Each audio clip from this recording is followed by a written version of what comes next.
Сәлем достар, қазір мен сіздерге бір лайфхак көрсеткім келеді. Pinduoduoдан шықпай продавецпен қалай қытайша сөйлесуге болады.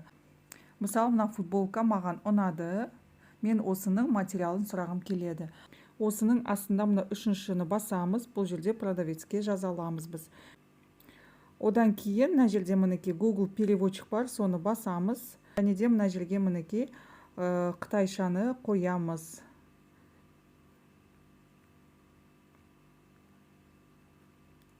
Китайский. Содан кейін жазамыз. Здравствуйте. И қызылды кнопкасын басып жібереміз. Одан кейін тағы да жазамыз. Какой материал?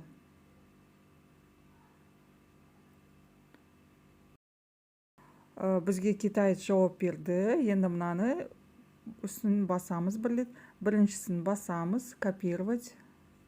Одан кейін астына барамыз. Тағы да переводчигімізді басамыз. Екеуін орнына ауыстырамыз. Жаңағы сөзімізді қоямыз. Мінекей дорогой деп жазды, иә? Енді келесі сөзімізді мынауын переводтайық. Үстінен басамыз да, біріншісін басамыз, копировать деп. Және де тағы да астына барамыз. Переводчигімізді басамыз, орнына ауыстырамыз. Міне, хлопок 100% дейді. Жақсы, ұнады. Енді жазамыз. Хорошо, спасибо деп. Хорошо, спасибо большое. Жібереміз. Міне осылай приложениеден шықпай, Қытайдың продавецтермен осылай переводчик арқылы сөйлесе аласыздар.